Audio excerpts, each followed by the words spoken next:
And basically, that is the way the world works if you do it right. Mm-hmm. Well, all these years later, Jim, and it's because I honestly, I'll tell you, if I can indulge you here for a minute to tell you how I even heard of the Virginian.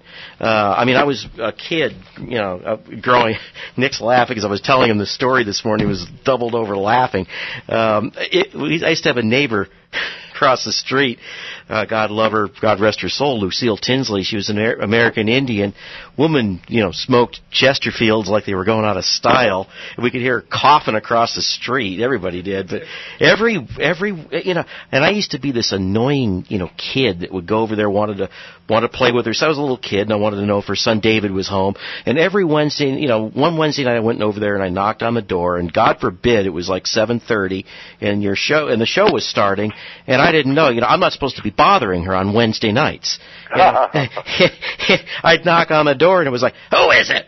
And I, said, he goes, "Get out of here." And I go, and it was like, well, I go, "Is Dave home?" He goes, "No, he's not." And I go, he goes, "Come back later." And I go, and I couldn't just leave, I couldn't just get a clue. It was like, "Oh, what are you doing?" "Watching TV." And I go, "What are you watching?" He goes, "The Virginian." And that's how I even knew that your show existed. And this had to be in the mid-'60s, okay? I was like 5, 6 years old, okay? And I never, and I got to tell you, I never watched in fact, one week she invited me in to watch it, and I was just too young. I didn't appreciate it. It wasn't until a local station, Channel 56, in the 80s, the early 80s, and through most of the 80s, were playing the reruns.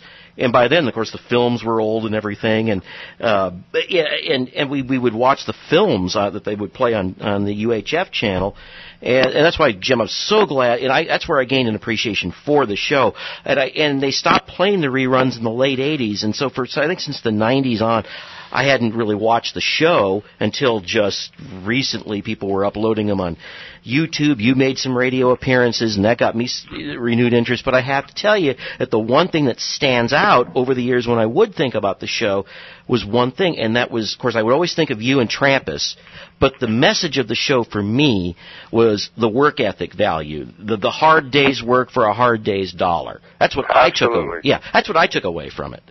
Absolutely. Well, that's the American way, and I always like to think that I represented the American working man. I mean, the guys that are out there doing the work. There's guys that deciding where the work has to be done and what work has to be done, the bosses, and they will come and tell you what to do. But then there's the guys who've got to put their hands on the work and make it happen. And those are the people I tried to celebrate and still try to celebrate. And that's what made this country great, and that's what will keep this country great.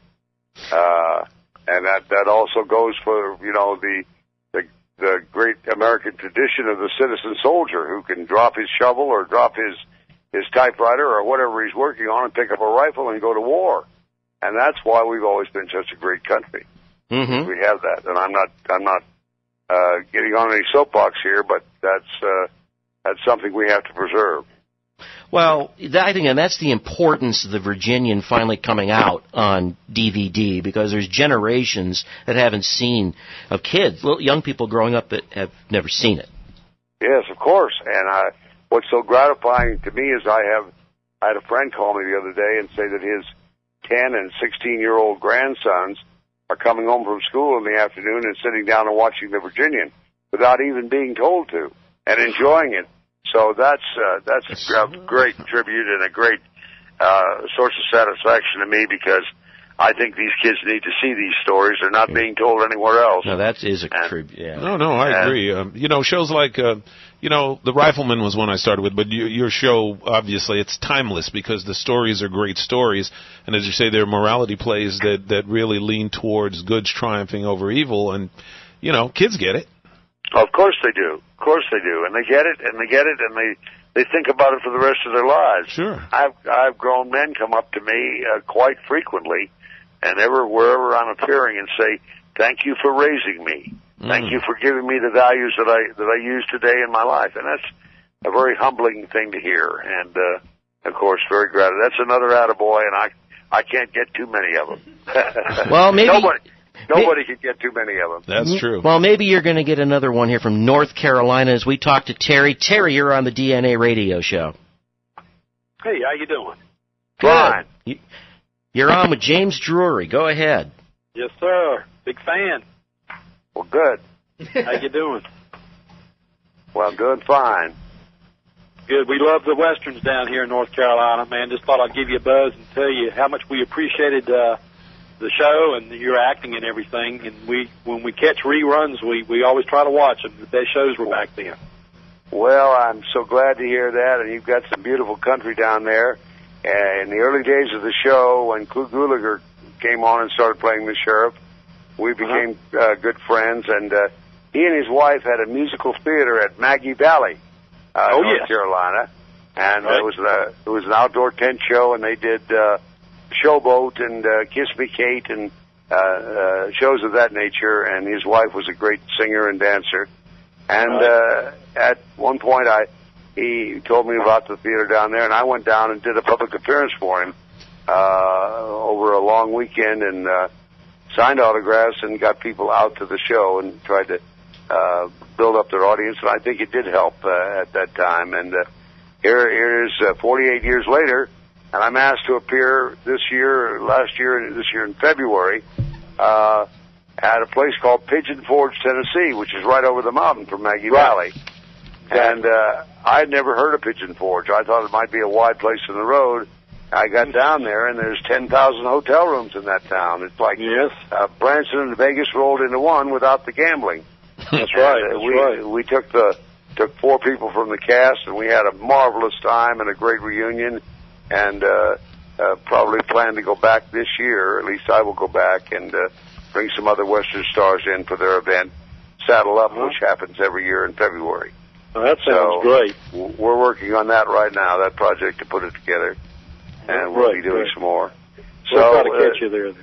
Yeah, that'd be great. We'll be right there in Pigeon Forge. It'll be in February, so look for you. Watch your paper. From us. Watch your paper. We'll try to take a group of people up and see it. Okay, well, that's great, and good to hear from you. And come up and introduce yourself when we get down there. I sure will. Nice talking to you. Yes, sir. You be careful now. Thanks, Terry. Yes, thanks for the call. Yes, sir. Bye-bye. And you're going to be, I might add, Jim, you're going to be at the camel races in Virginia City, Nevada, in September 10th through 12th. That's correct, and this is an event we're all looking forward to. Gary Clark and Roberta Shore and Randy Boone and I go out and do these reunion shows, and this camel race came up, and I never saw 3 people get so enthusiastic. They all think that's a wonderful plan to go to the camel races, and I do too. They've been having them there for 85 years, I understand. And because it's Nevada, they have pari-mutuel betting on those camels, and everybody puts a bet down and sees what camel's going to win. And I've never had a chance to see them myself, so I'm very excited about witnessing the camel races. And of course, we're there to meet all the fans that will be there for the camel races, and we probably a lot of them will be our fans as well. So we're looking forward to the whole engagement with great anticipation and a sense. You have to keep your sense of wonder. And when you go into a city in Nevada and see a bunch of grown men and women screaming and yelling to get their camel to win the race, I think that's a great slice of America. It absolutely is. I can't wait to witness it. People have forgotten that sometimes at one point the cavalry used to camels. They don't have the acceleration of a thoroughbred, but once they're going, they move pretty doggone fast. Mm-hmm. Well, they can get up and get running, and I guess they race them all the time in the Arab countries in the Middle East. It's been going on for probably thousands of years to race your camel against the other guy. Sure, probably in Australia as well. Jim, we got another emailer, and they wanted to know from you what it was like working with Vic Morrow. Well, Vic and I had a unique opportunity there with the Blackboard Jungle because at the time we were doing that picture, as you know, I had a 2-word bit in the part in the show. I played a hospital orderly who took a suitcase from a lady when she brought it to Anne Francis while she was having Glenn Ford's baby in the hospital, her landlady, and brought a suitcase in of things for Anne Francis and handed them to me, and I said thank you and walked out of the shot. And that was my first film. So You have to start somewhere.